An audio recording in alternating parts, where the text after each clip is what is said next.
श्री सुखदेव भगवान कहते हैं, हे राजन, अभी आपने भगवान श्री स्वयं मनु की कन्याओं की कथा सुनी। प्रियव्रतो उत्तान पादो शतरूपावधेशतो। दो पुत्र हैं, प्रियव्रत और उत्तान पाद। उत्तान पाद, एक निवेदन करूं, उत्तान पाद कहते किसे? उत्तान पाद कोई राजा नहीं है, ये जीव ही उत्तान पाद है। उत्तान पाद का अर्थ है ऊर्ध्वौ पादौ सा उत्तान पाद। जब जीव मैया के गर्भ में होता है तो उल्टा लटका होता है, पैर ऊपर होते हैं और सिर नीचे होता है, उस संज्ञा को उत्तान पाद कहा गया। उस समय जीव का संबंध होता है, वो परमात्मा से जुड़ा होता है। सात झिल्लियों में जीव लपटा होता है। जो तीखा कड़वा माताएं भोजन करती हैं उस जीव को लगता है। गर्भ में कीड़े होते हैं, नन्हे उसे नोच नोच के खाते हैं, तो वो गुहार लगाता है, अरे मुरली वाले, कमली वाले, मेरी रक्षा करो, मेरी रक्षा करो।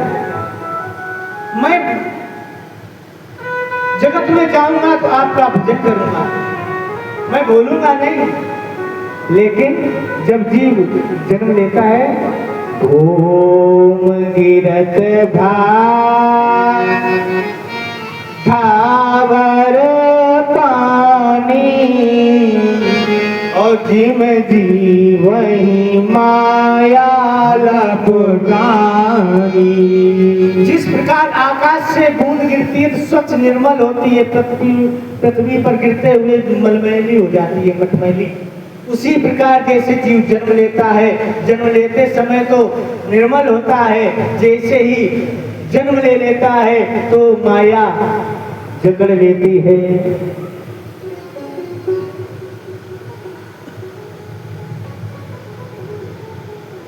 नन्हे नन्हे कीड़े जीव को खाते हैं और जीव को दो बार असहनीय पीड़ा होती है। कब? जब जीव जन्म लेता है और जब जीव की मृत्यु होती है। 1000 बिच्छू एक साथ जब डंक मारते हैं, इतना दर्द होता है, वो मरते समय और जन्म लेते समय जीव को होता है ये। और दोनों समय का दर्द जीव अपने मुख से बयान नहीं कर पाता, वही माताएं बता सकती। इन्होंने अपने बेटे को जन्म दिया है, ये माता की करुणा है। और परीक्षित जी, उत्तान पाद की कितनी पत्नियां हैं? 2। और जीव की 2 पत्नियां हैं, हम आपकी भी। सुमति कुमति सुमति कुमति सबके उर रहाई। सुमित कुमित सबके उर रहाई। वेद पुराण निगम अशंकार। सुमति और कुमति, जहाँ सुमति तहाँ संपत्ति नाना, और जहाँ कुमति तहाँ विपत निधान। जहाँ सुमति होती है वहाँ संपत्ति होती है, जहाँ कुमति होती है वहाँ विपत्ति होती है।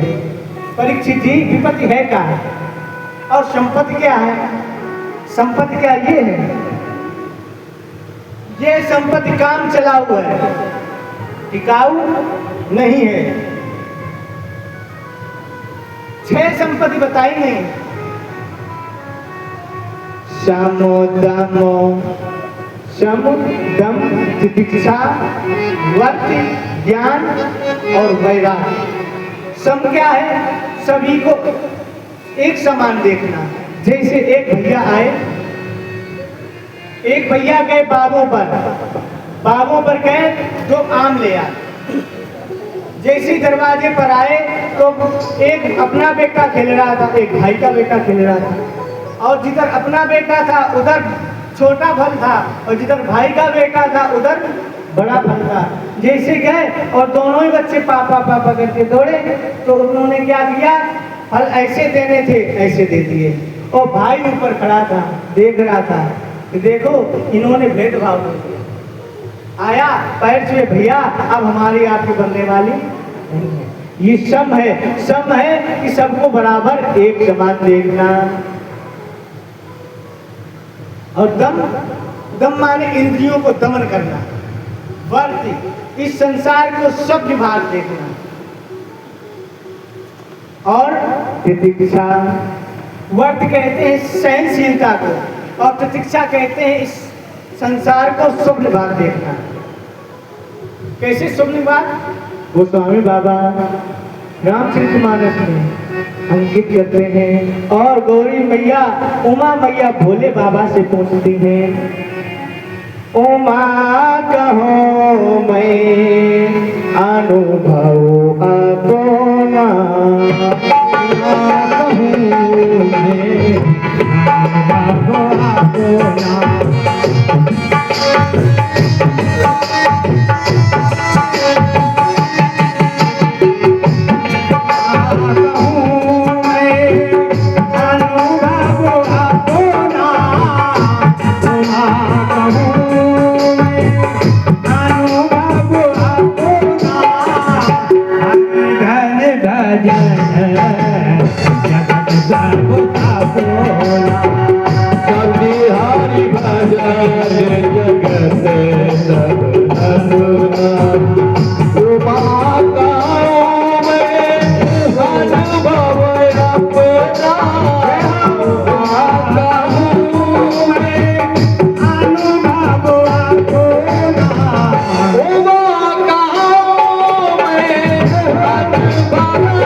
हरि भजन जगत सब सलोना।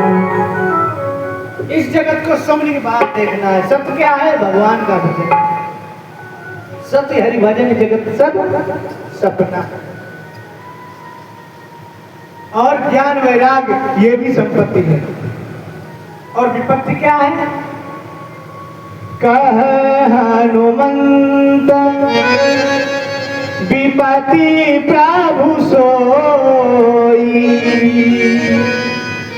जपो तपो सुमिरन भजन न होई।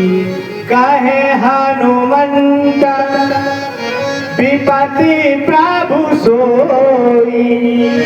हनुमान जी कहते प्रभु विपत्ति तब है जब हम जीव को भगवान का भजन ना हो, भगवान का जप ना हो, भगवान को याद ना करे तो समझ लेना चाहिए हमारे जीवन में विपत्ति आने वाली।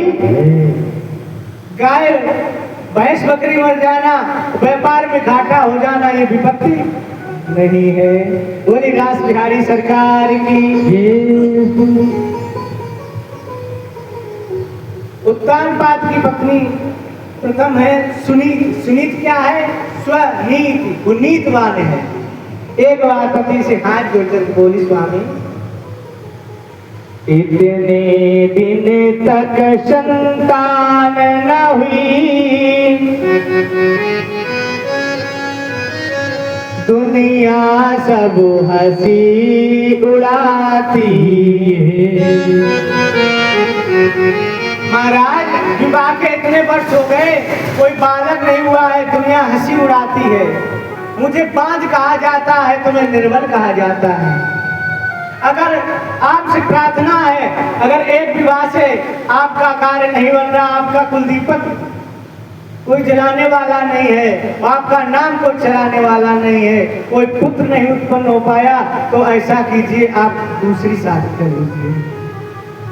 उत्तान पाद ने कहा नहीं देवी, दूसरी शादी करूंगा ना। शौत चून से है बुरी, बुजुर्ग लोग कहते हैं कि शौत चून की बुरी होती है, तो आप सहजों की शौत पाल रही हो। नहीं, जैसा है प्रभु ने वैसा किया है, अब ऐसे ही रहेंगे। नहीं, महारानी जिद ठान ली। महाराज कहते हैं होती है शौतन की दाह बुरी, हर बात लड़ाई होती है, हर बात लड़ाई होती है। बदनाम पति का होता है, कुछ नहीं भलाई होती है।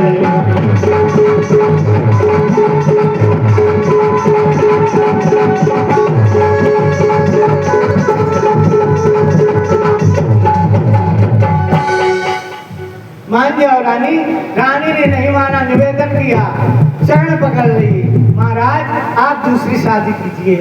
और राजाओं को शादी करते कितनी देर परीक्षित जी, दूसरी शादी कर उत्तान पाद आए हैं। इधर महारानी सुनी थी, थाली सजा करके आरती की खड़ी है। जैसे ही डोली को रखा गया, और दूसरी पत्नी का नाम है सुरुचि, स्वयं रुचि, अपने स्वयं रुचि के अनुसार कार्य करती है। देखो जो सुनीत है ये भक्ति है, और सुरुचि है ये माया है। जैसी पालकी से पर्दा उठा करके देखा, सुरुचि बोली ये कौन है महाराज, इधर आओ। महाराज जी ने कहा ये आपकी बड़ी बहन, मतलब ये हमारी बड़ी पत्नी। जैसी सुना अब तो आग बबूला हो गई। बोली है महाराज, जब एक तुम्हारे रानी थी, तो मुझे व्यर्थ क्यों लाए हो, तो मुझे व्यर्थ क्यों लाए हो। ये भोग भोगने को काफी थी, क्या मारे दुबारे लाए हो।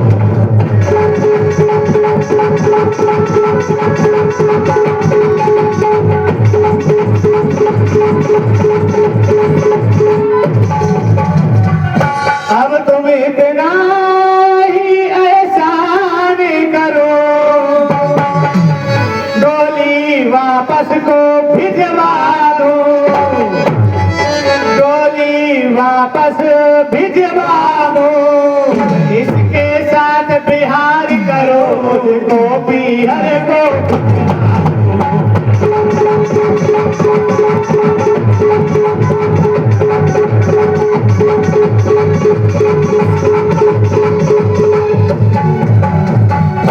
जैसे ये कहा, महारानी सुनी थी कि हाथों से थाली छूट गई। मैया सुनी थी, रोते हुए बोली बहन आओ आओ अपने घर आओ, मेरा तो एक सहारा है, मैं रानी नहीं कहलनी हूँ, यही सब धन धान तुम्हारा। लेकिन सुरुचि नहीं मानी। कहा महाराज या तो मैं रहूंगी या ये, अगर मुझे प्रवेश घर में कराना चाहते हो तो बड़ी रानी को बाहर भेजो। देखो सुनीति है माया, सुरुचि है सूर्य है माया, सुनीति है भक्ति। और जहाँ भक्ति होती है वहाँ माया का प्रवेश नहीं होता, और जहाँ माया होती है वहाँ भक्ति का प्रवेश नहीं होता। जब माया आ जाती है तो भक्ति बाहर चल देती है। आज जैसे ही सुनीत को बाहर निकाल दिया गया, जाओ खेतों पर घर एक कोठी बनी हुई है वहां पर रहना। आज सुनीति पैर चलते हुए छूना चाहती है स्वामी के, तो सूर्य ने स्वामी के चरणों को स्पर्श नहीं करने दिया। देखो ये समय है, यहाँ लोग हैं अपने मतलब के, दुनिया में किसी का कोई आराम के साथी क्या क्या थे, जब बात पड़ा तब कोई नहीं। यहाँ लोग हैं सब अपने मतलब के, दुनिया में किसी का कोई नहीं।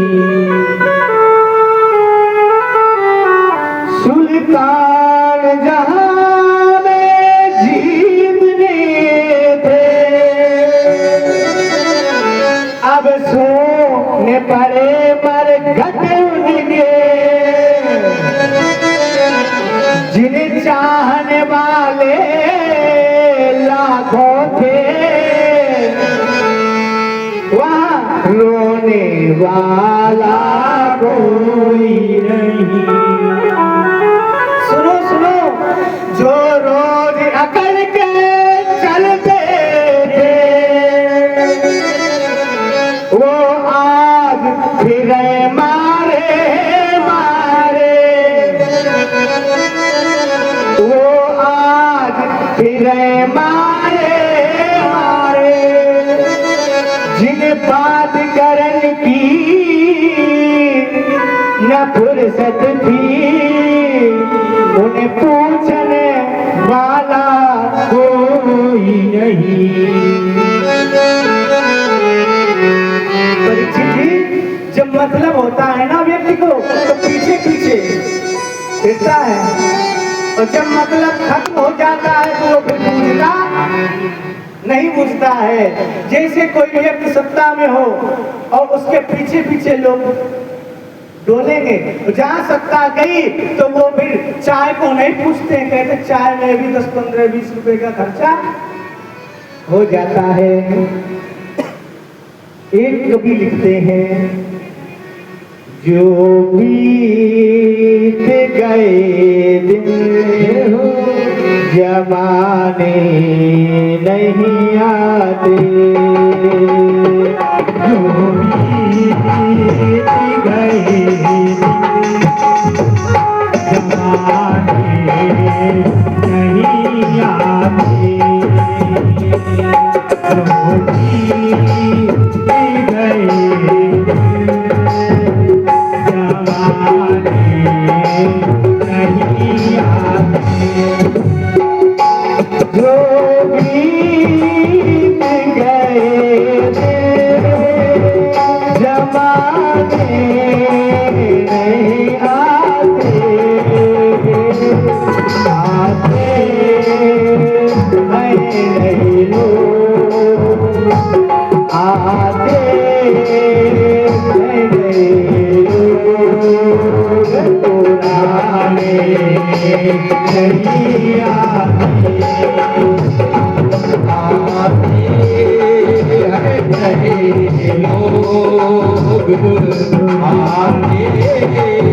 आते नहीं लोग, आते नहीं लोग, पुराने नहीं आते।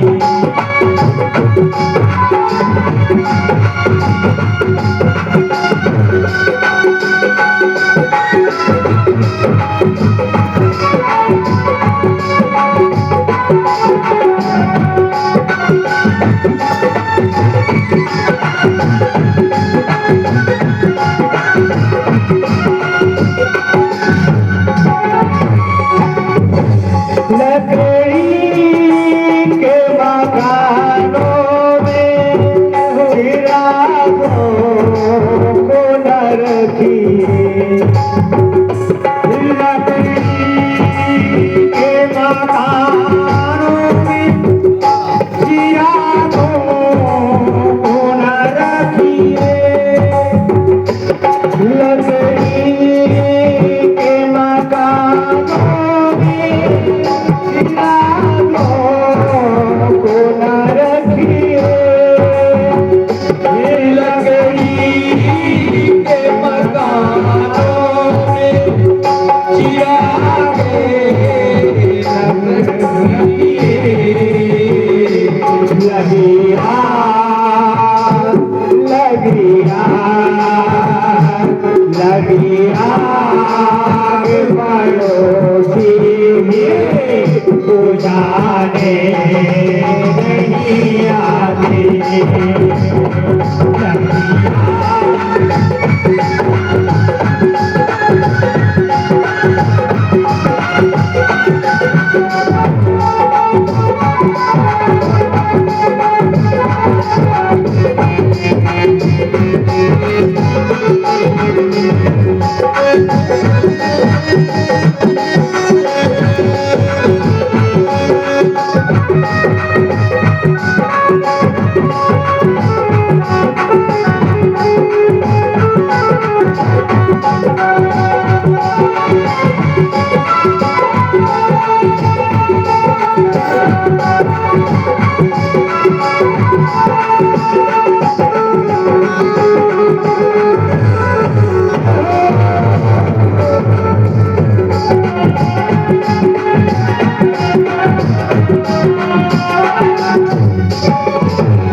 लगी आग पड़ोसी भी बुझाने नहीं आते।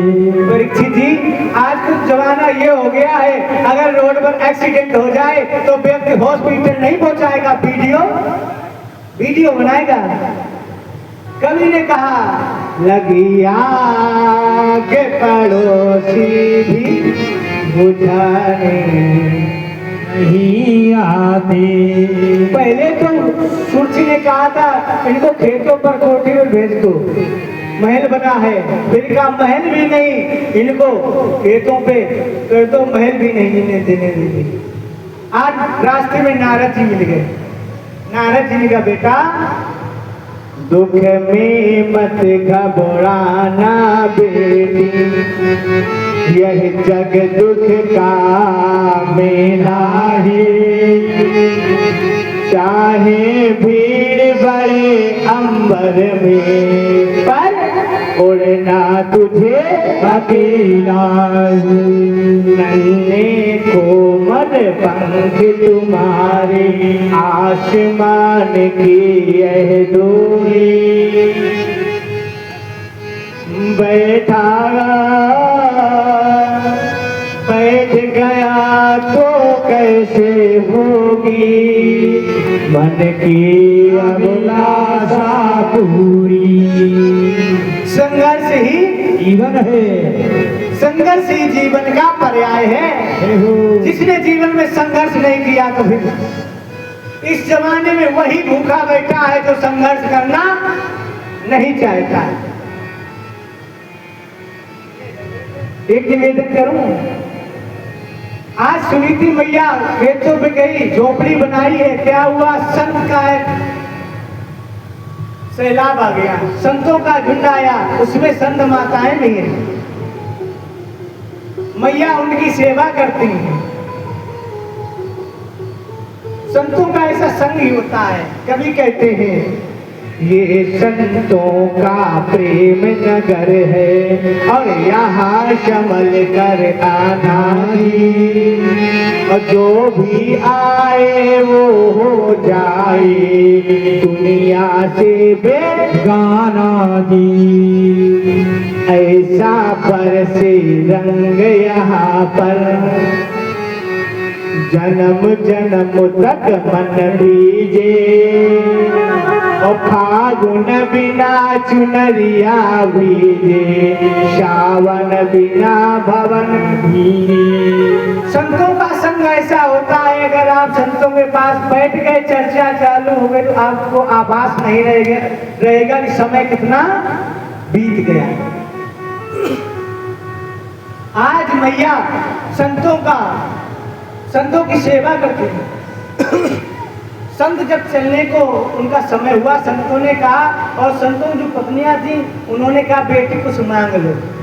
तो सुनीत ने कहा हे भगवान, हे संत देवता, अगर कुछ देना चाहते तो एक वर दे दो हमें। क्या? हमने सुना है कि हमारी छोटी बहन के अभी तक कोई संतान नहीं हुई है, उसकी गोदी हरी भरी हो जाए। संतों ने कहा अरे दुष्ट, तू अपने लिए तो कुछ मांगती, तुझे तो इतना कष्ट मिला, उसके पीछे उसकी भलाई सोच रही। तो बड़ा सुंदर जवाब दिया, अरे महाराज, उस बहन ने तो हमें घर गृहस्थी से दूर करके परमात्मा की ओर बढ़ा दिया है। घर से संबंध तोड़कर परमात्मा से संबंध जोड़ दिया। संतों ने कहा एवं मस्त, चले गए। कुछ समय बीता। एक दिन क्या हुआ, शिकार खेलने राजा उत्तानपाद वन को गए,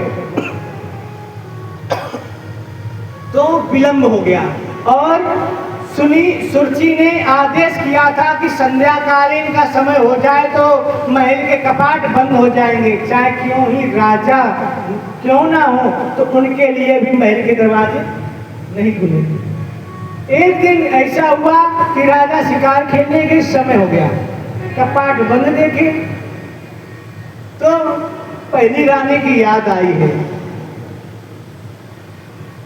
और झोपड़ी में जाकर के जैसे सुनीति के पास पहुंचे हैं, तत्काल सुनीति भी खुश हो, घास का बिछौना डाल दिया।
पकड़ा और बैठाया है, अपने अश्रुपात से राजा के चरण धोए और हाथ जोड़ करके निवेदन किया, महाराज आप यहाँ क्यों आए?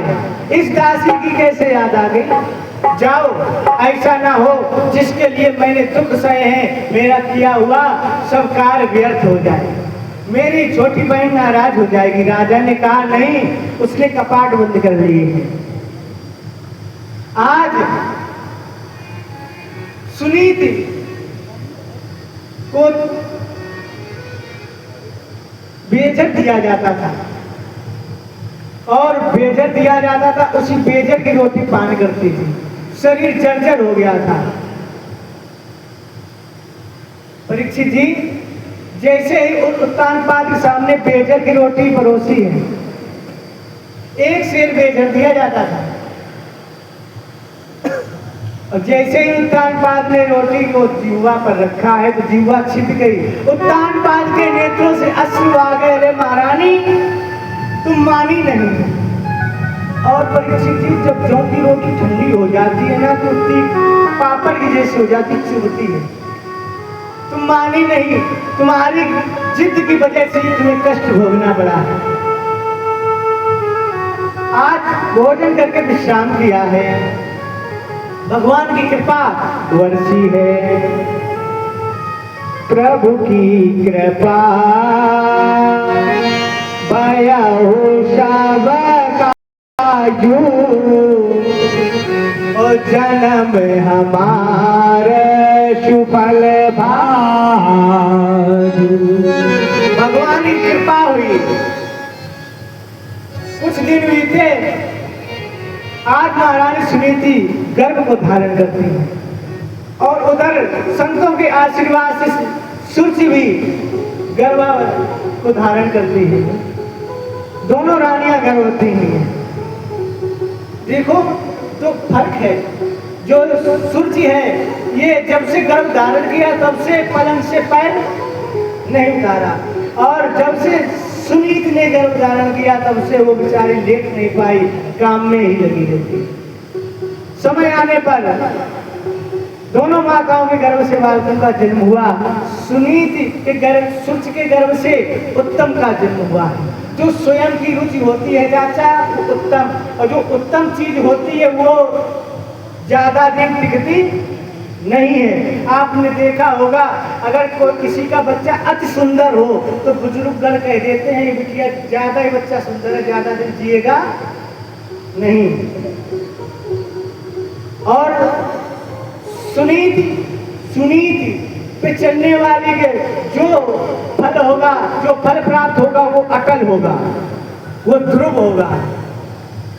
देखो जब ये बालक का जन्म हुआ, विकास दासियां हैं और सुनीति के बालक ने जन्म लिया तो कोई नहीं, बालक धूल में पड़ा है और मैया इतनी कमजोर है, इतनी कमजोर है कि उसके आंचल में दुग्ध नहीं है। बालक उठाया कह दिया ध्रुव, धूल में लिपटा था ना ध्रुव, और ब्रज का बिजली का टुकड़ा मुख में रखा है, आंचल से दुग्ध नहीं निकल रहा, और प्रार्थना की है हे प्रभु प्रार्थना नाथ से मेरी यही प्रार्थना नाथ से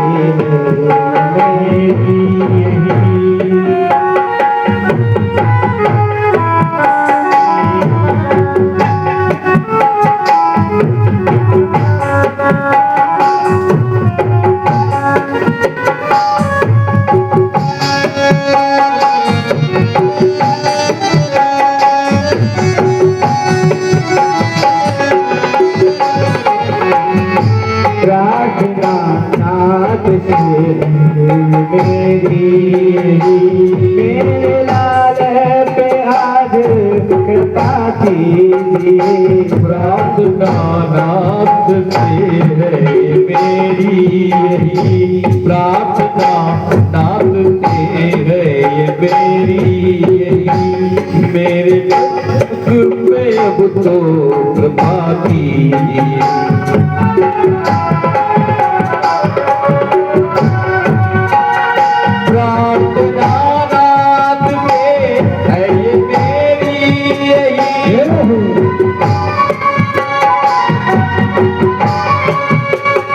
प्रभु हम पे सदा ही दया कीजिए, प्रार्थना नाथ से है ये मेरी प्रार्थना नाथ से मेरी मेरे लाल पे आज कृपा कीजिए, प्रार्थना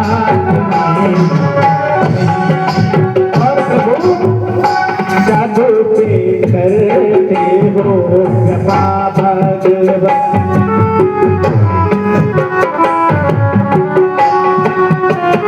साधु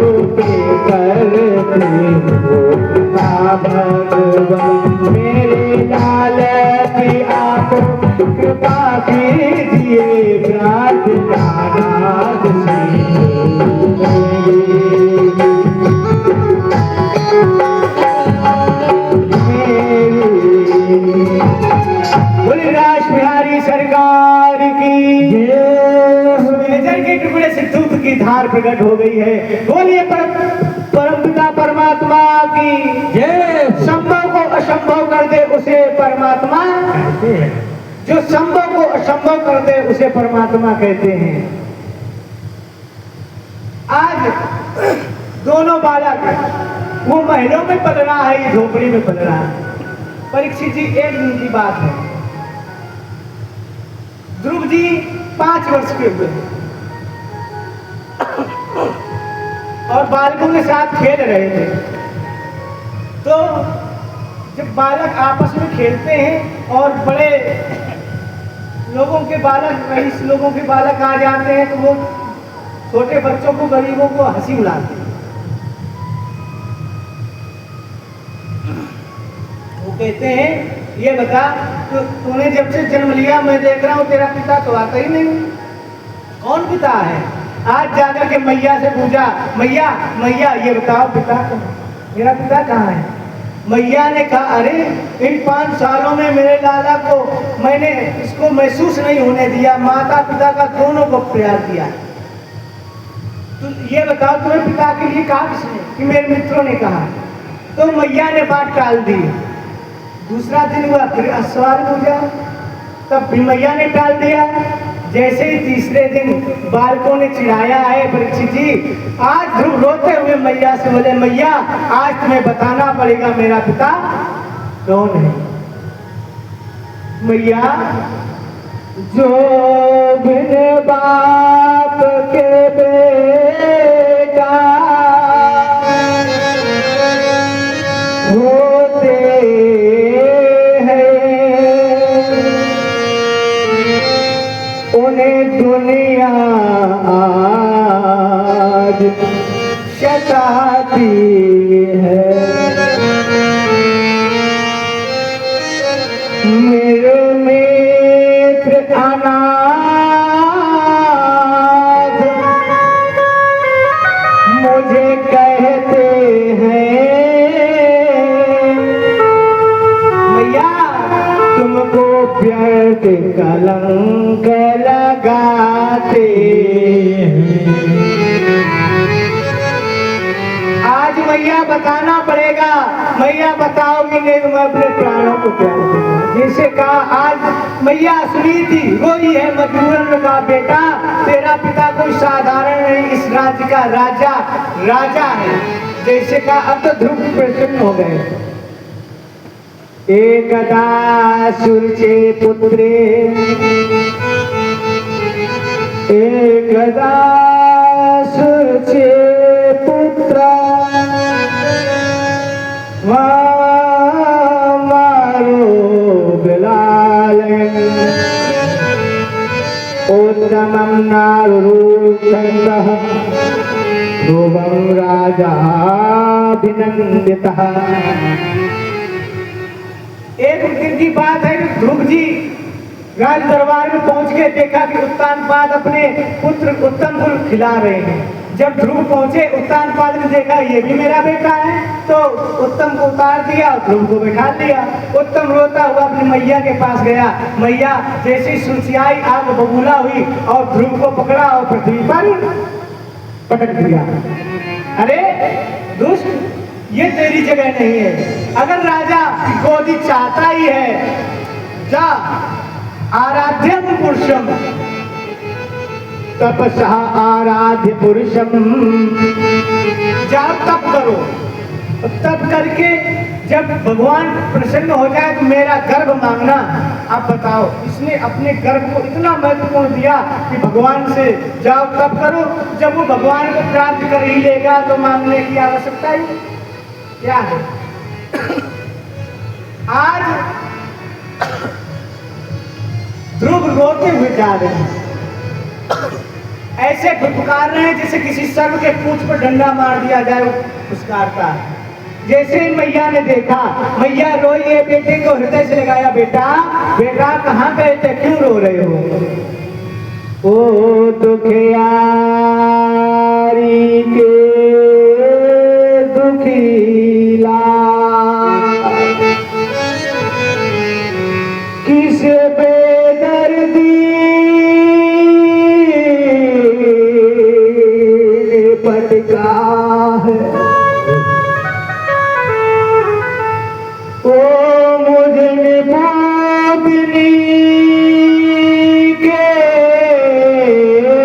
सपूत किसकी आंखों में खटका। अरे बेटा बताओ बताओ, मेरा पुत्र किसके नेत्रों में खटक गया? आज ध्रुव जी रोते रोते कहते हैं मैया मैया। रोए रोए कह रहे हैं ध्रुव लाल, मैया मौसी ने मारो है।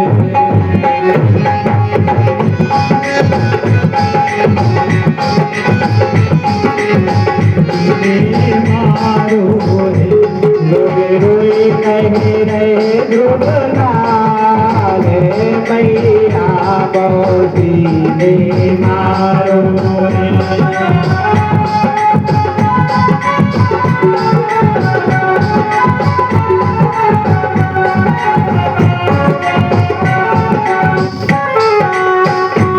मैया मौसी ने मारो, मैया मौसी ने मारो, मैया मौसी ने मारो, मैया मौसी ने मारो।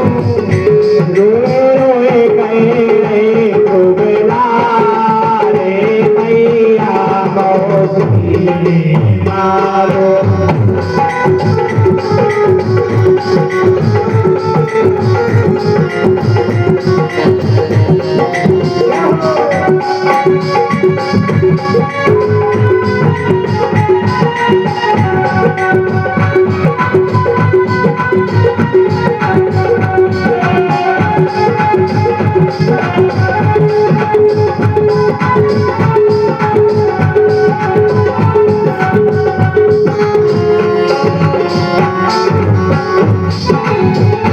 मैया मौसी ने मारो, मेरे पिता गोद से उतारो।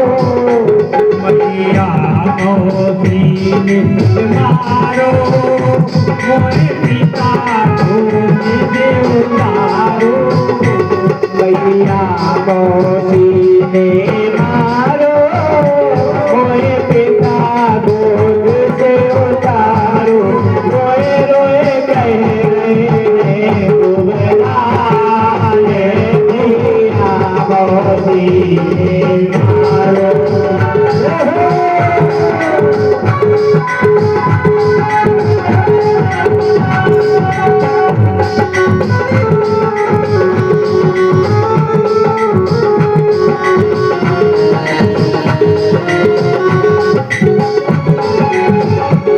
मौसी ने धक्का दीनो, वहाँ पिता तरस नहीं गिनो।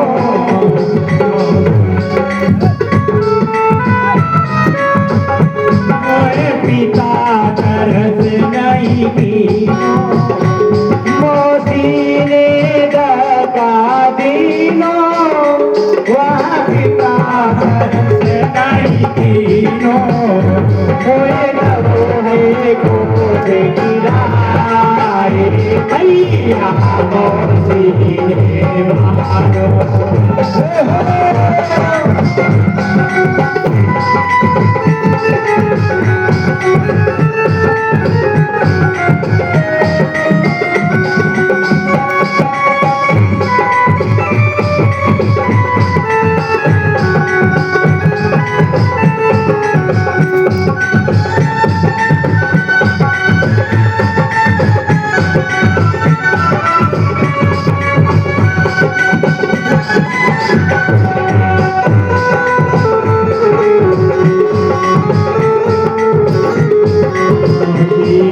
मारो।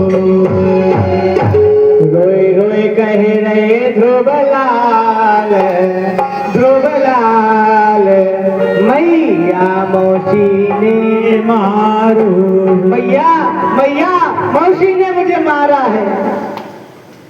आज मैया रोते हुए बोली बेटा, स्वर्ग नहीं त्यागना था,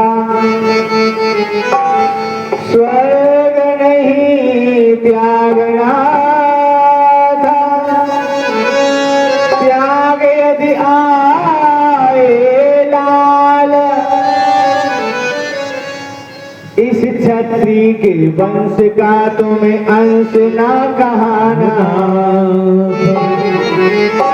संतन के स्वागत हित तू शोष बोध तजो।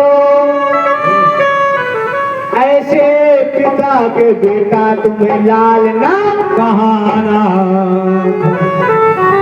यद जन्म लेते लाल तुम उस मैया के गर्भ बीच,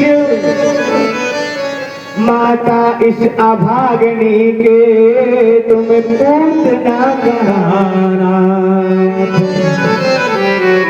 कोई बात नहीं, तुम्हें इस पिता ने त्यागा, जाओ जगत पिता की शरण में। भगवान की जैसी सुनी, ध्रुव जी कहते हैं भैया जगत पिता कैसा है, कैसा होता है। आज मैया कहती है लाला वो जगत का पिता है। गोस्वामी बाबा लिखते हैं बिनो पागे चलाई सुनई बिनो काना। बिनो पागे नहीं बिनो काना। बिनो पागे चलाई सुनई बिनो काना। बिनो पागे चलाई सुनई बिनो काना। कर बिनो करा करे बेदयाना। कर बीदे करम करही बीदेयाना। आनंद रहित सकल रस भोगी। आनंद रहित सकल रस भोगी। बिनु बानी भगता बड़ योगी। बिन बाणी भगता बड़ योगी। बिन बाणी भगता बड़ योगी। आज जैसे मैया के मुख से सुना, बिनु पग चलहि सुनहि बिनु काना। बिना पैरों के दौड़ता है, बिना कानों को सुनता है। कर बिनु करम करहि विद। बिना करके कर्म करता है। आनन रहित सकल रस भोगी। और बिनु बानी बंदा बड़ा। बिना वाणी और सबसे बड़ा वक्ता है वो परम पिता परमात्मा। तो ध्रुव जी ने कहा मैया मैया मिलेगा कहाँ? हरि व्यापक सर्वस्त्री समाना। और प्रेम से प्रकट होई मैं जाना। प्रेम से प्रकट होता है। अब तो ध्रुव के ललक पैदा हो गए, मैया मैं जाऊंगा कि नहीं, अभी नहीं, अभी नहीं, थोड़े बड़े हो जाओ। तो ध्रुव जी ने बड़ा सुंदर जवाब दिया, मैया अभी तो हमें मौका है, जब बड़े हो जाएंगे शादी विवाह में पड़ जाएंगे तो फिर भगवान को नहीं पा पाएंगे। ब्याह होने के बाद कुछ ना कर पाऊंगा। या तो प्रतिज्ञा पूर्ण होगी या वहीं मर जाऊंगा। ब्याह होने के बाद कुछ ना कर पाऊंगा।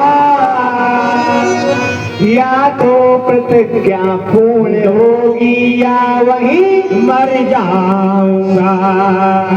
या तो इस दुनिया से मेरा आप गाना हो चला।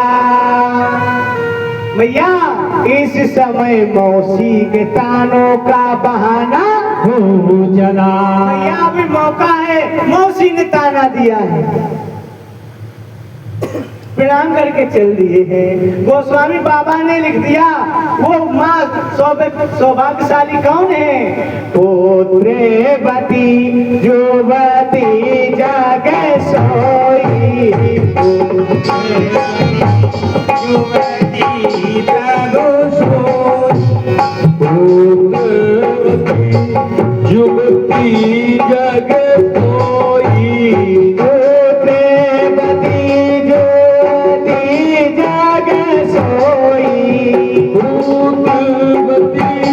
युवती जग सोई रघुपति भगत जासु सुते होई रघुपति भगत जासु सुते होई रघुपति भगत जासु सुते होई रघुपति भगत जासु सुते होई जय सिया राम जय सिया राम जय सिया राम जय जय सिया राम जय सिया राम जय सिया राम जय सिया राम जय जय सिया राम जय सिया राम जय जय सिया राम। आज जैसे ही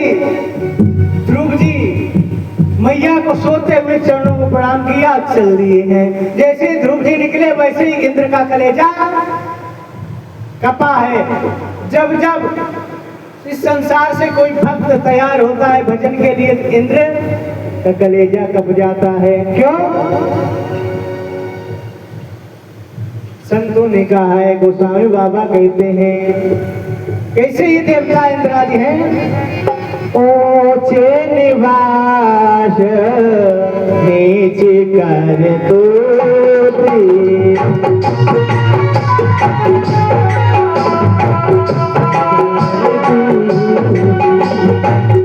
ऊंचे निवास नीच कर तूती ऊंचे निवास ऊंचे निवास नीच कर तूती ऊंचे निवास नीच कर तूती देखे न सके पराई विभूति देखे न सके पराई विभूति।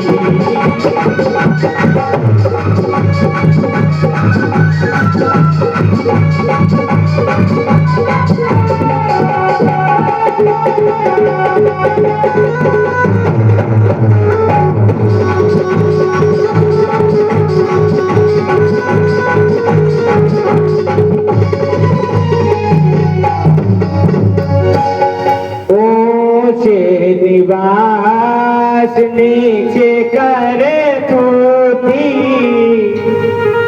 पद पे तो ऊंचे पे बैठे हैं, लेकिन करतूत नीचों की तरह है। इन्हें किसी की बढ़ोतरी नहीं हजम होती है। इधर क्या हुआ? जैसे ही ध्रुव निकले, उत्तानपाद को मालूम हुआ ध्रुव वन को जा रहा, खबर भिजवाई, अरे लाला लौट आओ, जो तुम्हें एक शेर मिलता था ना, जाओ तुम्हें आज 1 कुंटल मिलेगा। ध्रुवलाल प्रसन्न हो गए, अरे अब 1 शेर मिलता था, मैं अभी भजन किया भी नहीं, 1 कुंटल मिलने लगा। और आगे बढ़े, पुनः उत्तानपाद ने खबर पहुंचाई, बेटा लौट आओ की बात आधा राज्य। अब तो ध्रुव जी नाचने लगे, अरे मैंने भजन किया भी नहीं, राज आधा मिल रहा है, जब भजन करूंगा तब क्या क्या मिलेगा। देखो, जब जीव परमात्मा की तरफ बढ़ता है तो माया पकड़ने की प्रयास करती है, और जो जीव माया में पड़ जाता है वो भगवान को पा नहीं सकता। क्या हुआ? नारद जी से भेंट हुई। नारद जी ने कहा, बेटा तुम कौन हो? आओ, क्षत्रियाणाम, क्षत्रिय के पुत्र हो तुम, हो कौन? परिचय दीजिए।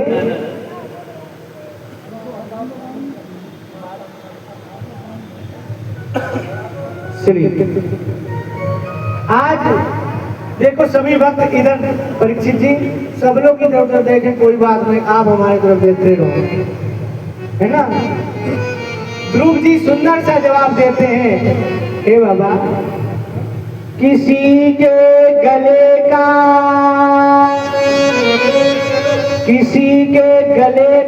हार हूँ मैं, अपमान से उतरा हुआ। किसी के गले का हार हूँ मैं, अपमान से उतारा हुआ। विपदा से हूँ इन्हीं जंगलों में, अरे मुनिराज हूँ विपद का मारा हुआ। किसी से ही अति दुलारा हुआ,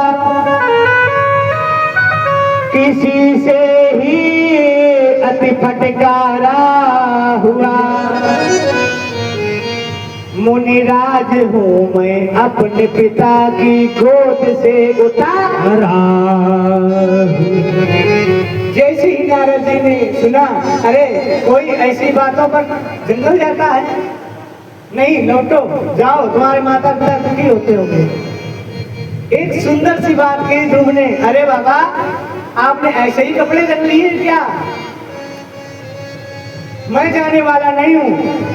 नारद जी ने विचार कर लिया कि ये बालक हठी है, ये परमात्मा को पा ही लेगा। नारद जी ने कहा, ये बताओ तुमने गुरु किया है? ध्रुव जी ने कहा, गुरु किया नहीं जाता, गुरु तो माना जाता। मैंने आपको गुरु मान दिया। नारद जी प्रसन्न हो गए। नारद जी ने सुंदर सा मंत्र दिया, 12 अक्षरों का। ओम नमो भगवते वासुदेवाय। जाओ इस मंत्र का उच्चारण करो। और जाना कहाँ है? तथा गच्छः भद्रन्ते यमुना चातकं शुचि, पुण्यं मधुवनं यत्र सानिध्यं नित्यदा हरिः। जाओ वृंदावन में, जाओ मधुवन में तपस्या करो। आज नारद जी की आज्ञा से ध्रुव जी तपस्या कर रहे हैं। मधुवन में जाकर के इंद्र ने अनेक अप्सराओं को भेजा कि इसकी समाधि टूट जाए, लेकिन ध्रुव अटल है। त्रातांते त्रातांते कपित्ति बदराशनः। 3 दिन 3 रात के उपरांत कपित्त कहते हैं कैता को खाते हैं, वेर को खाते हैं। बदरासना वेर कहते हैं, वेर खाते हैं और भगवान का भजन करते हैं। ऐसे 1 महीना बीता है। दूसरे महीने में क्या हुआ? द्वितीये च तथा माशं कष्टे कष्टे अवगम्बिने त्रयपर्णाद् भीषणे कृतान्नोऽभ्यासम्। 6 दिन 6 रातों के उपरांत तृण, तिनके और पत्ते खाते हैं, भगवान का भजन कहते हैं। भजन करते हैं। जैसे ही तीसरा महीना बीता है, तृतीयं जान्यवासं नवमे हनि अभक्ष्य उत्तम श्लोक उपाघ्रावत् समाधिनः। तीसरे महीने में ध्रुव जी ने 9 दिन 9 रातों के उपरांत केवल हनी कहते शहद को शहद खाकर भगवान का भजन किया। जैसे ही चौथा महीना लगा है, अब तो ध्रुव जी ने अपने श्वास को ब्रह्मांड में स्थिर किया है और समाधि लगा ली। जैसे ही समाधि लगाई, पशु पक्षी और अपने श्वास को थाम लिया, तो सभी जीवों को श्वास मिलना बंद हो गया। जैसे ही सारे देवता घबराए हैं, गुहार लगाई है। सरल भाषा में व्यास जी लिखते हैं, जब ध्रुव ने खींची प्राण वायु, तो वायु रुकी त्रिलोकी की, तो वायु रुकी है त्रिलोकी की। तो राम हुआ ब्रह्मांड हिला, दम घुटने लगी है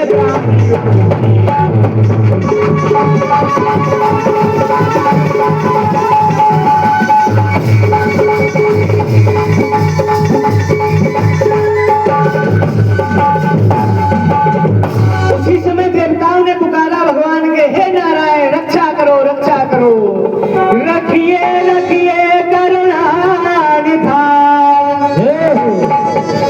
क्या सुनी अभी तक टेर नहीं, क्या सुनी अभी तक टेर नहीं।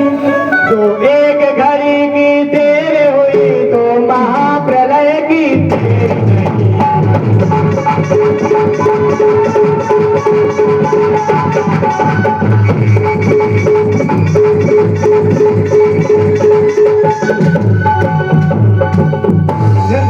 रक्षा करो त्राहिमाम शरणागतम।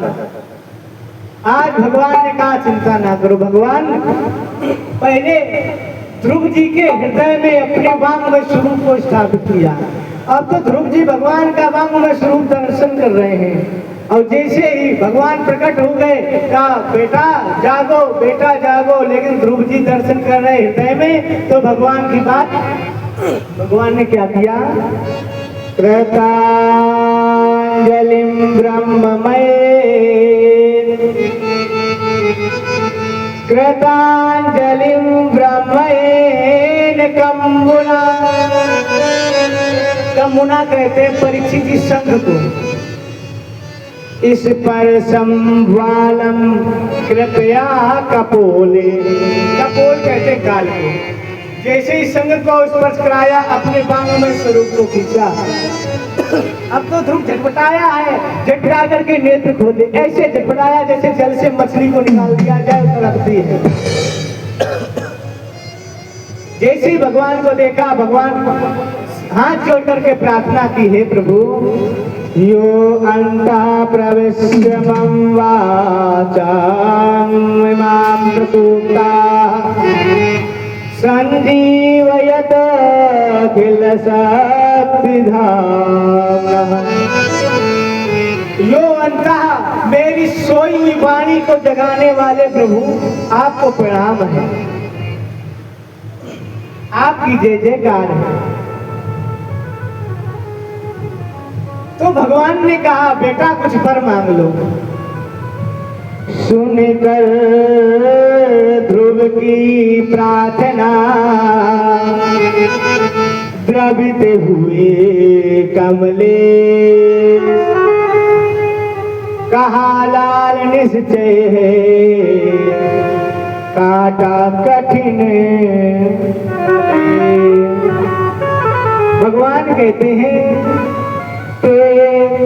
तेरी सुक्ति भक्ति ध्रुवता,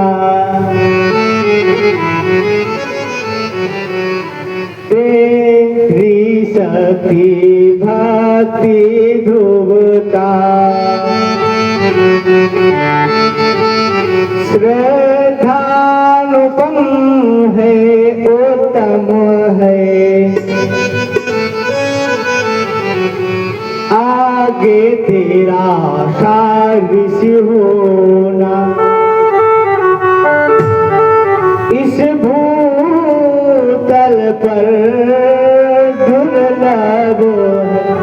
अरे बेटा तेरे ऐसा भक्त होना इस संसार में दुर्लभ है। 5 वर्ष की उम्र में ध्रुव जी ने परमात्मा को पा लिया। भगवान कहते हैं वर मांग लो। तो ध्रुव जी हाथ जोड़ कर कहते हैं पिता ये बताओ प्रभु, आपने हमें बेटा कह दिया, मैंने आपको पिता मान लिया। जो आपने बेटा मान लिया और आप हमारे पिता और पिता से मांगने की क्या आवश्यकता? हाथ जोड़ करके प्रार्थना कर रहे हैं ध्रुव जी। कामना नहीं है कि इंद्र का पद प्राप्त करूं, और कामना नहीं है कि ब्रह्मा बन जाऊं मैं। कामना नहीं है स्वर्ग का सुख भोगूं मैं। कामना नहीं है कि वापस घर आऊं। एक कामना है प्रभु, क्या कामना यही है, कामना यही है नाथ। क्या कभी जीवन में व्यापे कामना, बस कामना यही है प्रभु मेरे जीवन में कभी काम प्रवेश ना करे। तो भगवान प्रसन्न हो गए, उसे गोद में बिठाया, सीने से लगा लिया, कहा जाओ ध्रुव, जाओ जाओ अपने घर जाओ, सिंहासन देखो भालो तुम, सिंहासन देखो भालो तुम बाबा के वृद्धावन में सेवा कर स्वयं संभालो।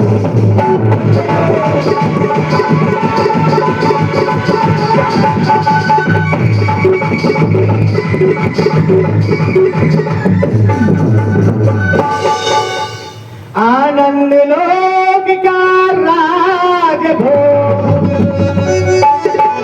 ध्रुव लोक तुम्हें मिल जाएगा, ध्रुव लोक तुम्हें मिल जाएगा। जब तक जीवन है जीवन में कोई कष्ट तुम्हें नहीं पाएगा।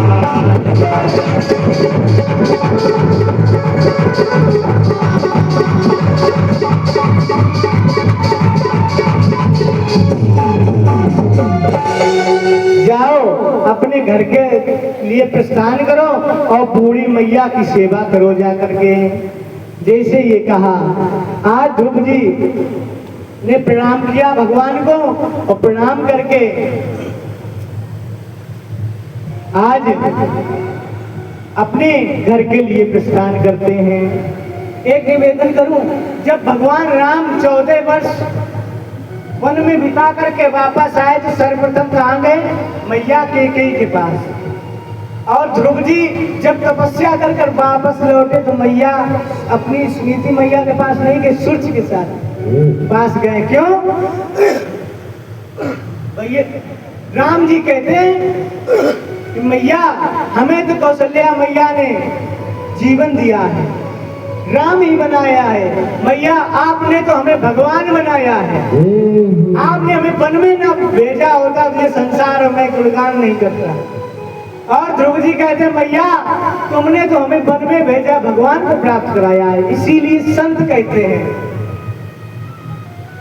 निंदक मेरे राखिए, निंदक ने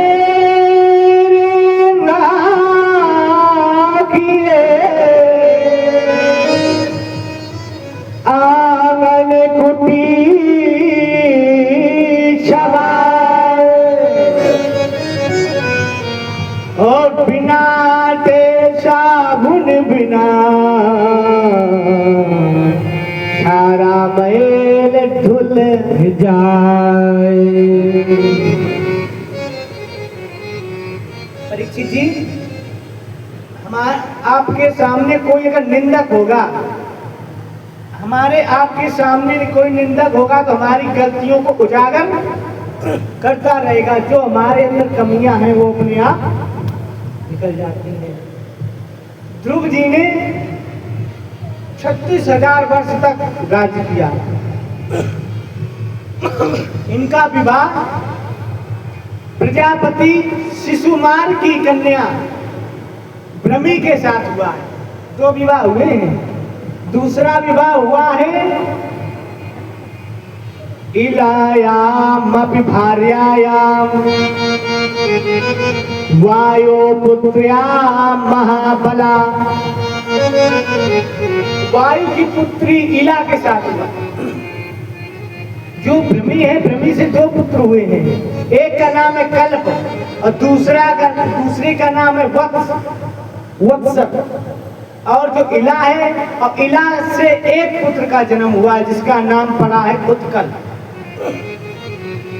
और जब इन्होंने 36,000 वर्ष तक राज किया है, इनके जो भाई उत्तम थे ये यक्षों के द्वारा मारे गए हैं। बोली संत भगवान की जय, बोली लक्ष्मी नारायण भगवान की जय, बोली गुरुदेव भगवान की जय, बोली गंगा मैया की जय। आज यक्षों ने जब मार दिया तो ध्रुव ने यक्षों का संहार करना प्रारंभ कर दिया। तो मनु ने मनु स्वयं प्रकट होकर के इनको समझाया, जाओ लौट जाओ। लौट करके आए, इन्होंने 36,000 वर्ष तक राज किया। जब भगवान के धाम से विमान आया, जैसे विमान पर चढ़ना चाहा तो एक देवी प्रकट हुई, काली काली, जिनका नाम था मृत्यु देवी। इन्होंने कहा, अरे ध्रुव, भगवान साक्षात अवतार लेकर आए तभी उन्होंने हमें स्वीकार किया, अब आप भी स्वीकार करके जाना पड़ेगा आपको। तो क्या करें?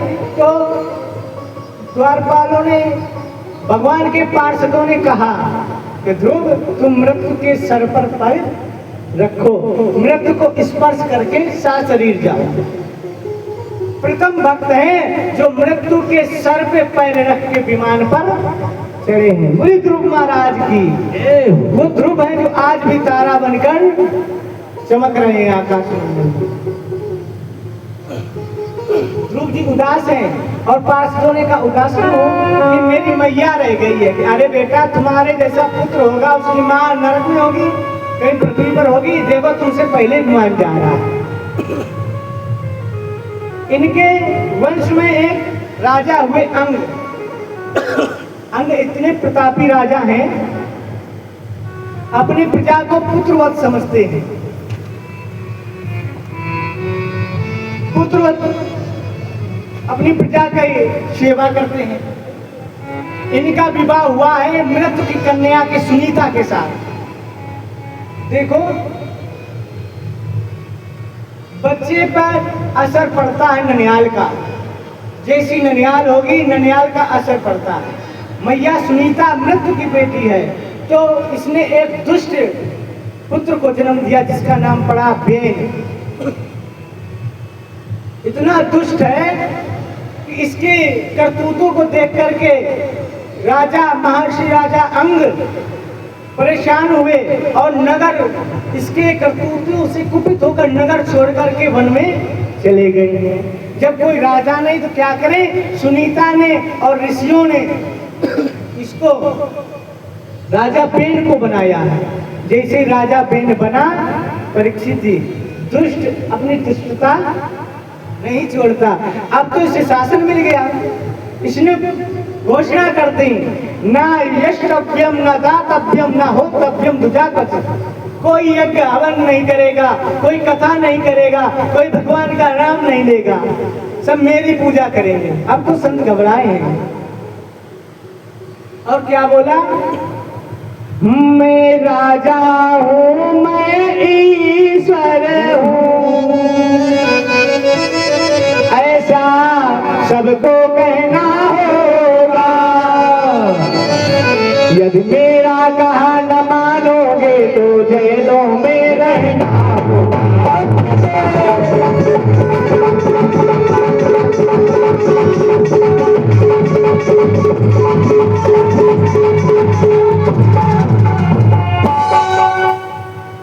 मैं ही ईश्वर हूँ और मैं ही राजा हूँ।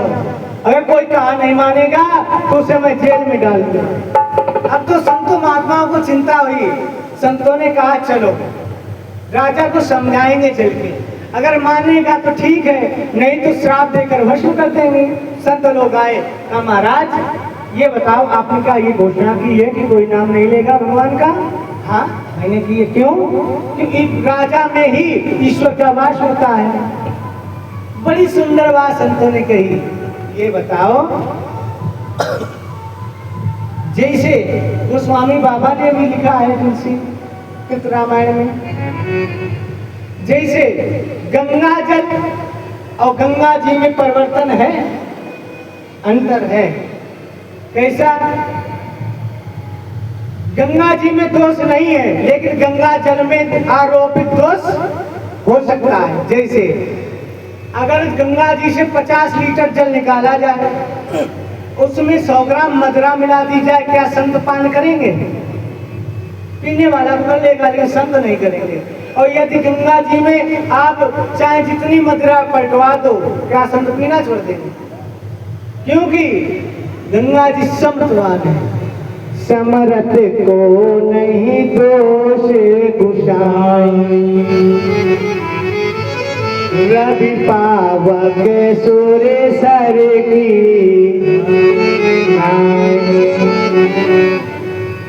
रवि पावक सूर्य की नहीं। समर्थवान कुछ भी कर सकता है। गोस्वामी बाबा लिखते हैं, सूर्य सरी जल प्रतिबारों ने जाना, सूर्य सर जल प्रतिबारों ने जाना, कबहु न संत करहि तेहि बाना।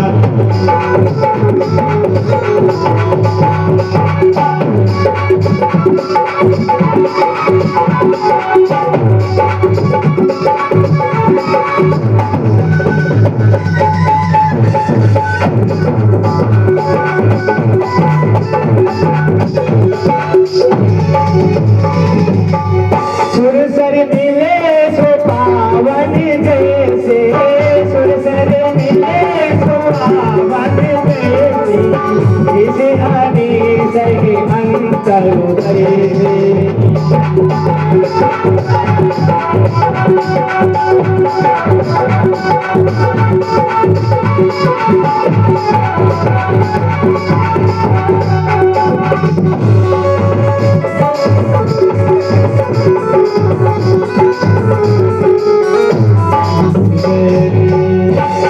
सूर्य सर जल गति बारुने जाना, कबहु न संत करे तेहि बाना।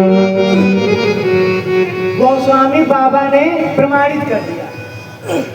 और संतों ने कहा, परीक्षित जी ये बताओ, दीपक भी जलता है और सूरज भी जलता है, सूर्य भी जलता है। जैसे दीपक हजारों करोड़ों जला दो, लेकिन रात्रि मिटा नहीं सकते। रात्रि तभी जाएगी जब सूर्य उदय होगा। उसी प्रकार परमात्मा और जीव में अंतर है। देखो, हम आप अंश उसी के हैं, ईश्वर अंश जीव अविनाशी। देखो, अंश और अंशी में परिवर्तन होता है। परमात्मा परमात्मा है और जीव जीव है। संत कहते हैं, हम में उनमें बस भेद यही, हम नर है वो नारायण है।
संत कहते हैं हम में उनमें बस भेद यही, हम नर हैं वो नारायण और हम हैं संसार के हाथों में, संसार हमारे हाथों में।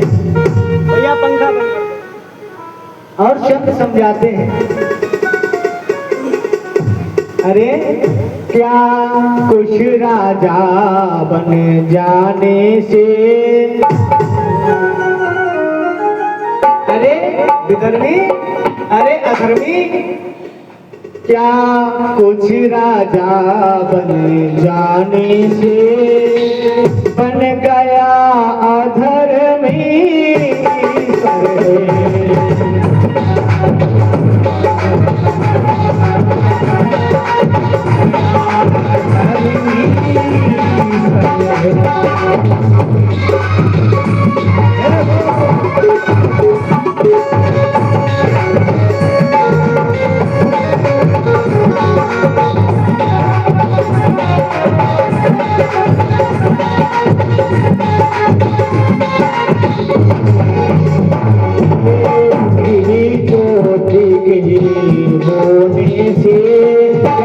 दीपक सूर्य बराबर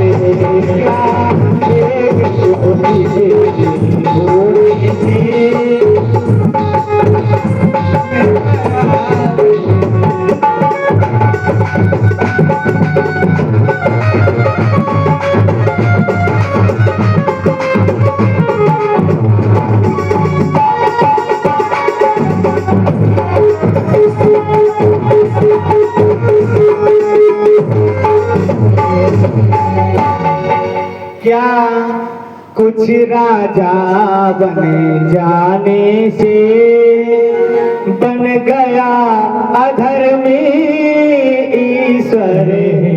अरे राजा बन जाने से क्या तू ईश्वर हो गया?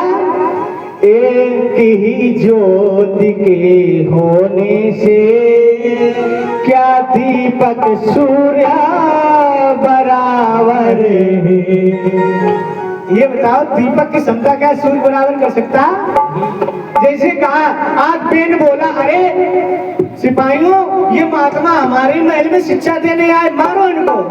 जैसे मैंने का आदेश दिया, महात्माओं ने कहा सावधान, कहा हमें वही महात्मा समझे हो कि कपड़ा रंगे चल दिए, जो समझ रहे हो वो मैं महात्मा नहीं हूं। हम लोग वो महात्मा को कभी साधारण समझना, कैसा भी हो।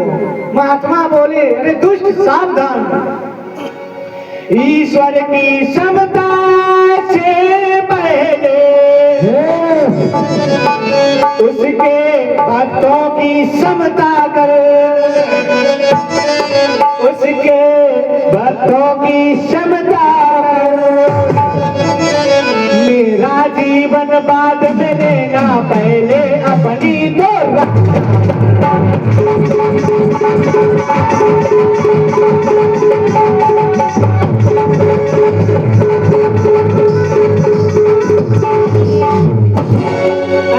मेरा जीवन बाद में लेना, पहले अपनी रक्षा कर। जल लिया, श्राप दे दिया, जाओ भस्म हो जा। जैसे जल पड़ा बेन भस्म हो गया। जैसे ही जल मारा उसकी आत्मा शरीर को छोड़ गई, पृथ्वी धड़ाम पर पृथ्वी पर पड़ा। जैसे मैया सुनीता को मालूम हुआ, आई दौड़ कर रोने लगी, अरे महात्मा अब राज्य कैसे चलेगा? महात्माओं ने विचार किया, देखो महात्मा आवेश में कह भले ही दे, लेकिन फिर पछताना, मन में गिलानी होती, मैंने ये आवेश में इसको साथ दे दिया, क्या करें? महात्माओं ने उस पुत्रहीन बेन के बाएं भाग जांग को मथा है तो एक काला काला पुरुष उत्पन्न हुआ।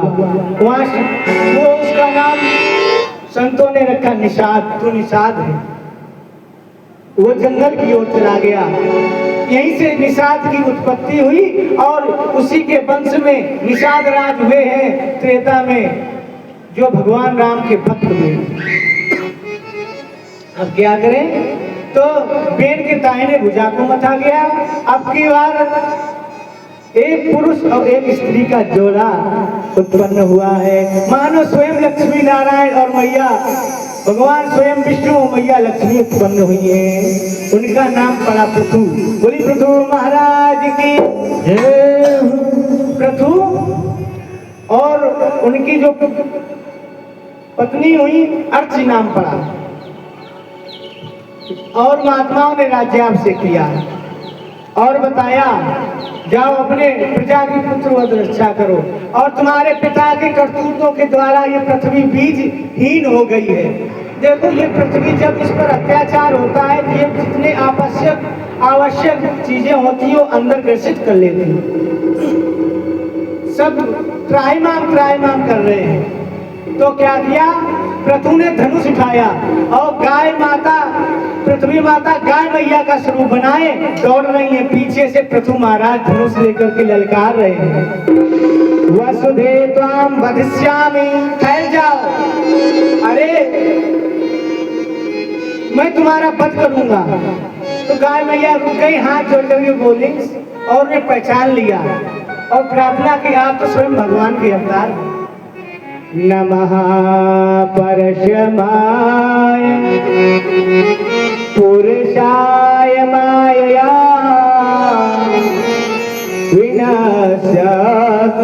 विनाशनातनवे गुणात्मने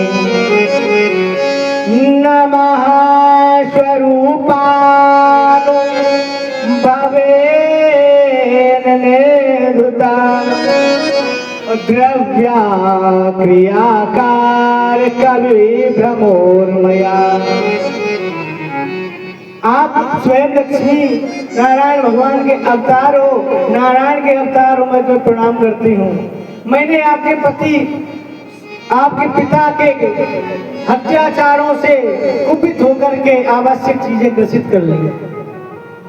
मैं एक निवेदन कर रही हूँ, कोई सत्पुरुष को बछड़ा बना करके आप दूहन करो, जो आवश्यक चीजें हैं आप दू लो। ये वाक्य पृथु जी को प्रसन्न हुए। तो इन्होंने स्वयंभू मनु को, कि मनुष्यों में श्रेष्ठ है स्वयंभू मनु, इनको बछड़ा बनाया। अपने स्रोत रूपी कर्ण रूपी पात्र में अन्नादि आवश्यक धान्यों का दूहन किया। जैसे ही देवताओं को मालूम हुआ, ऋषियों को मालूम हुआ, तो ऋषियों में श्रेष्ठ है बृहस्पति जी, तो बृहस्पति जी को बछड़ा बनाया और इंद्री वाणी मन स्रोत रूपी पात्र में पृथ्वी देवी से वेद रूपी दुग्ध दुआ है। और जैसे ही देवताओं को मालूम हुआ तो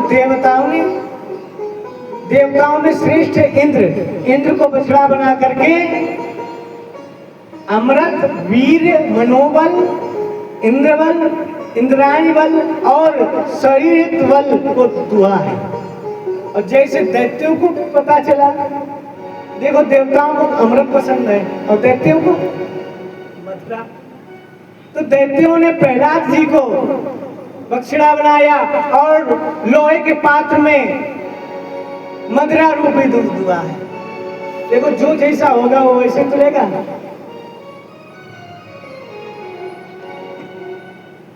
और पृथु जी ने अपने बाणों के द्वारा, पहले ये पृथ्वी समतल नहीं थी, बाणों के द्वारा सारी पृथ्वी को समतल किया और अपने प्रजा की पुत्रवत सेवा करने लगे। इन्होंने यज्ञ किया।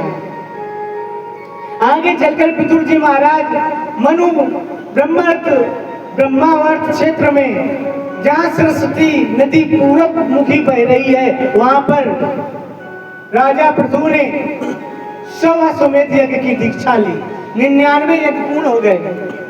और जब 99 यज्ञ पूर्ण हो गए जैसे ही सौमा यज्ञ पूर्ण हुआ तो इंद्र घबराया। हमें तो लगता है जब सौमा यज्ञ कर लेगा तो ये इंद्र बन जाएगा।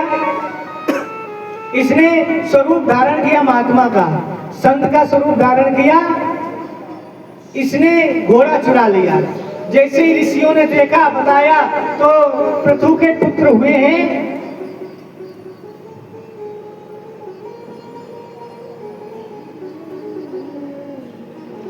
तो उनके पुत्र ने उस घोड़े को छिनाया है,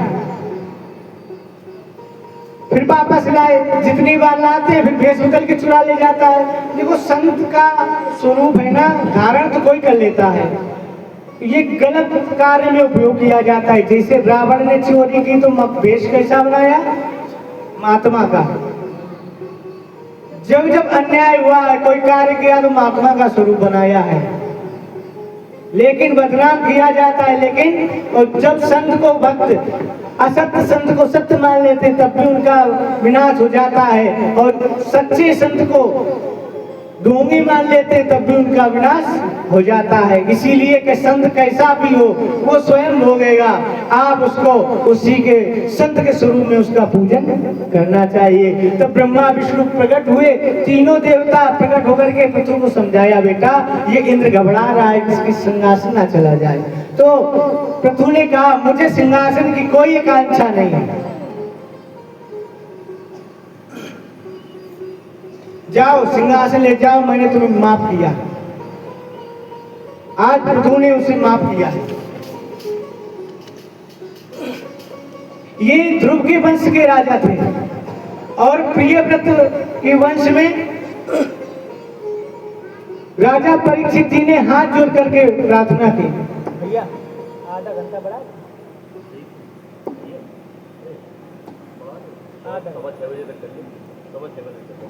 हाथ जोड़ करके प्रार्थना की। प्रियव्रतो भागवत आत्मराम कथम मुनि। हे भगवान परीक्षित जी ये बताओ, परीक्षित जी प्रार्थना कर रहे हैं सुखदेव भगवान से कि प्रियव्रत तो इतने संत थे, उनको कहा गया आत्मराम, भगवान के भक्त थे, तो इनकी गृहस्थ में रुचि कैसे हुई? तो सुखदेव भगवान कहते हैं भक्त कैसे भी किसी भी जगह रहे तो भगवान से दूर नहीं होता।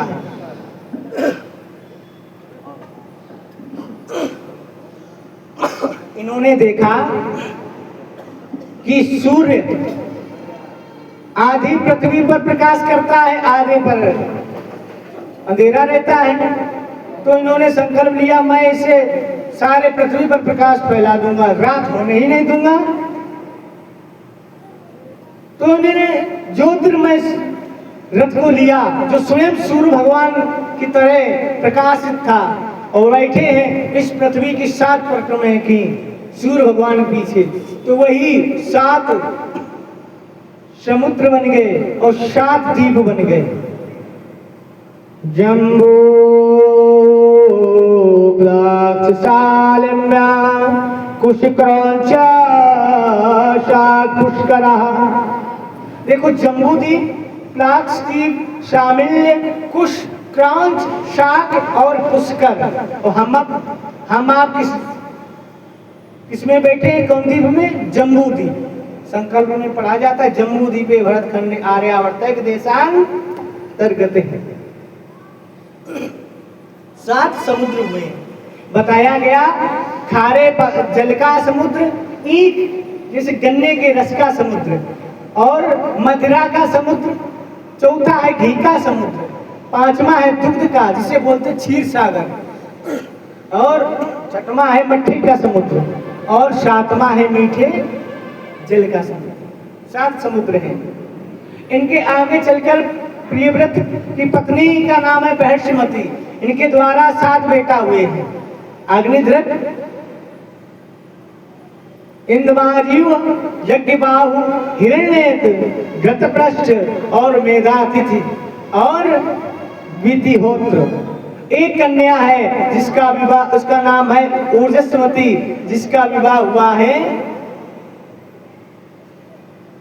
शुक्राचार्य से अग्निध्र की पुत्री उष्मती का विवाह शुक्राचार्य के साथ हुआ है, जिनकी पुत्री देवयानी हुई। और सभी सातों बेटों को सातों द्वीपों का राज्य दे दिया। एक दिन की बात है, श्री राधे कि प्रियव्रत अपने पुत्र अग्निध्र को राज दे करके जंगल की ओर चले गए, भगवान का भजन किया, अंत में अपना जीवन को भगवान के चरणों में समर्पित कर दिया है। और समय बीता, अग्निध्र के मन में पितरों की आराधना के लिए मन हुआ। इन्होंने क्या किया, ये तपस्या करने के लिए हिमालय पे गए और इन्होंने तपस्या की है ब्रह्मा जी की। जैसे ही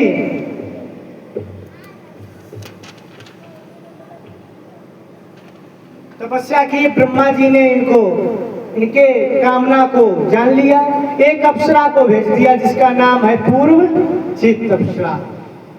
वो थिर करके नाच रही है, इनके मन को मोह लिया है। कहाँ गए भैया?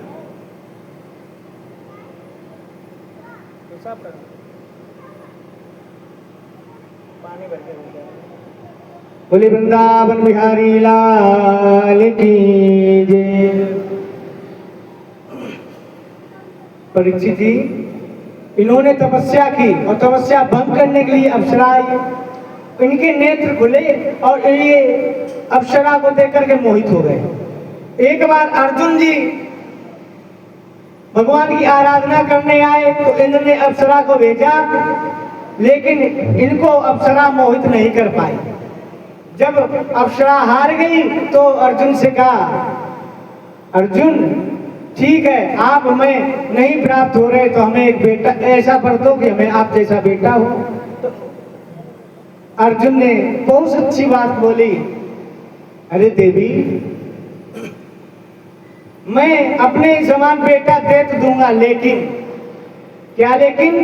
तो कहते हैं, मेरे समान सुत जान्यो यदि स्वरूपवान,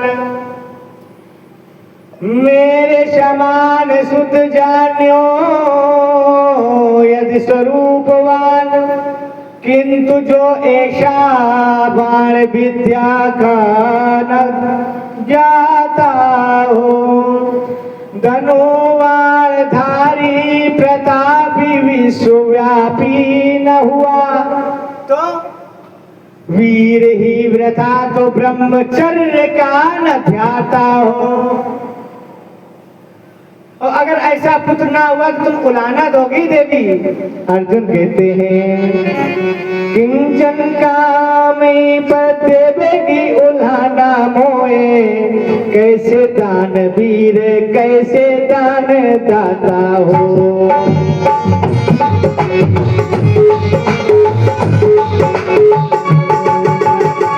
किंचन कामी देवेगी उलाना मोए, कैसे दान वीर कैसे दान दाता हो।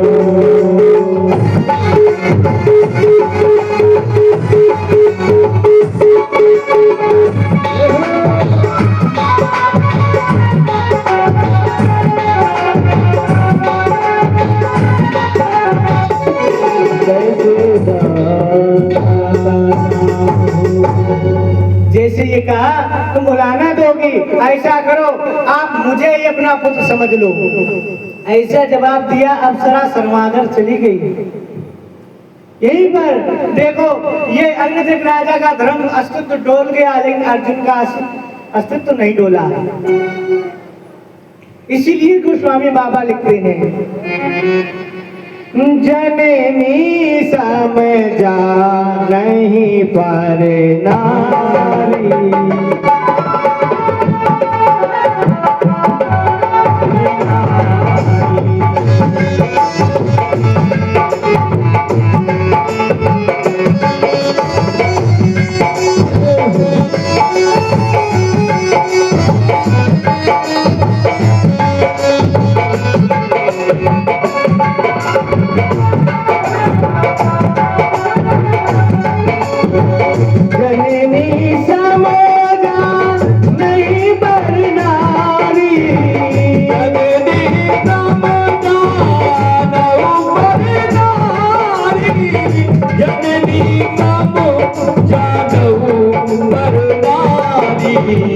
जननी सब जानो पर नारी।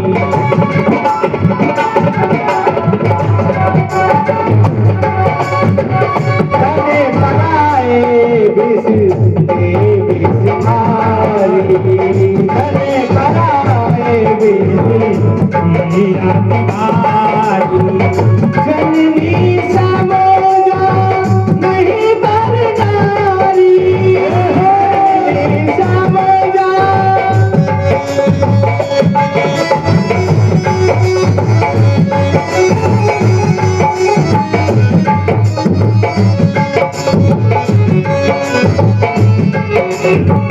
जननी समोजा नहीं पर नारी, धन पराए विष तेरा तिवारी।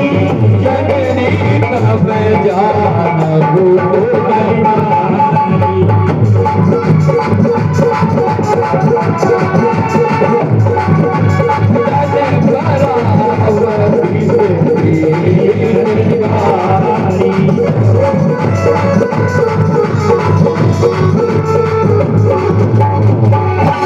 बोली वृंदावन बिहारी लाल की जय हो। जननी समो जानहि पर नारी। दूसरी स्त्री को अपनी जननी मैया के समान समझना चाहिए, दूसरे धन को विष के समान। गोस्वामी बाबा कहते हैं पराया धन पत्थर जानिए, पर क्रिया मात समान। अब इतने में हरि नाम ले तो तुलसीदास जवान। तुलसी बाबा ने जवान दे दी, इतना कोई अगर कर ले तो मैं गारंटी लेता हूँ तुम्हें भगवान के दर्शन होंगे। अग्निध्र के इसी अप्सरा के द्वारा 9 पुत्र हुए। नाभि, काम, पुरुष, हरिवर्ष, इलाव्रत, रम्यक, हिरण्यमय, पुरुष, भद्रस्व और केतुमाल 9 पुत्र हुए। नाभि का विवाह मेरुवती के साथ हुआ है। मेरुवती के गर्भ द्वारा ऋषभदेव भगवान का अवतार हुआ है, जो स्वयं भगवान के अंश हैं और कला अवतार है। बोली ऋषभ भगवान की जय। बोली ऋषभ महाराज की जय। इन्हीं के वंश में आगे भरत हुई। आगे की चर्चा आज यहीं पे कथा विराम लेते हैं, आगे की चर्चा कल सुनेंगे। और कल नंद घर आनंद भयो जय कन्हैया लाल की। कल भगवान गोविंद आपके इस दरबार में जन्म लेंगे। जहाँ तक इस ध्वनि विस्तारक के माध्यम से आवाज पहुंच रही है, सभी भक्तों से निवेदन है, 3 दिन का समय बचा है, सभी भक्त आवेंगे और कृष्ण जन्म का महोत्सव मनावेंगे। मैया आपके लाला का जन्म होता है, बेटे का जन्म होता है, इतने हाथ धो करके मनाते हैं। ये बताओ, एक निवेदन करूंगा, मैं आपके बेटे का जन्मदिन होता है, केक कौन कौन काटता है? हाथ उठाओ।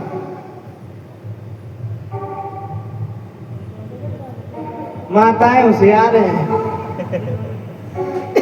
देखो, अपने बेटे के जन्मदिन में केक नहीं काटना चाहिए। बेटे की वर्षगांठ होती है, जो केक को काटता है, ये बताओ बेटा दीपक जलाने वाला होता है कि दीपक बुझाने वाला? और उसमें मोमबत्ती लगा करके दीपक बुझाए जाते हैं और फिर केक काटा जाता है। नहीं, उस दिन उसका रुचना करो, भगवान गणेश गौरी का पूजन करो। उस दिन अगर कोई अपाहिज हो और कोई वृद्ध हो, चश्मा बनवा दो। किसी गरीब का लड़का पढ़ना चाहता हो तो उससे दान करा दो। गौशाला में जाकर गाय को चारा खिला दो, तो आपके बेटे की उम्र बढ़ेगी। अगर जैसे हम आपका जन्मदिन आता है तो हम आप प्रसन्न होते, नहीं, ये तो एक दिन मृत्यु के करीब आ रहा है, एक एक दिन घट रहा है, बढ़ नहीं रहा है। हम लोग कहते हैं इतने बड़े हो गए, नहीं, इतने छोटे हो गए। एक निवेदन और करूंगा, हाथ जोड़ करके 15, 10 कट गई, 20 कट गई, 30 कट गई, 60 कट गई। अब तो बोरी बिस्तरा बंधा रखा है। अब जो शेष है वही विशेष है। अब जो शेष है उसी को विशेष बना लो और भगवान के दरबार में आओ। सभी माताओं से निवेदन, आज जो एक आए कल दो आए, सबको 2-2, 3-3 लेकर आए और बूढ़ी बूढ़ी मैया लहंगा चुन्नी पहन के आए और भगवान के दरबार में अर्जी लगाए। जैसे बिटियां नहीं महुए पहनती हैं बारात में, और जिस गली से निकल जाए तो जितने दोना है सबरे साथ होते चले जाते हैं। बोली रास बिहारी सरकार की जय हो।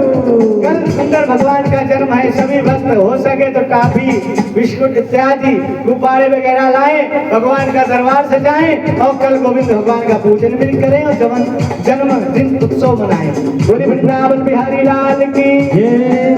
पूज्य श्री 1008 श्री शिव गणेश जी महाराज जो स्वयं दंडी स्वामी नारायण स्वरूप है, वो अपने भगवान की कृपा से दरबार में कथा का आयोजन रखा है। सर्वे भवन्तु सुखिनः सर्वे सन्तु निरामया, सभी का कल्याण हो, इस उद्देश्य से सभी भक्त आए, भगवान का रसास्वादन कथा का करें, अपने जीवन को धन्य बनाएं। श्री राधे। बबलू भैया आज आरती सुनाओ आप बढ़िया। आरती प्रभु राम जू की मंगला करी। जय हो। आरती प्रभु राम जू की मंगला करी।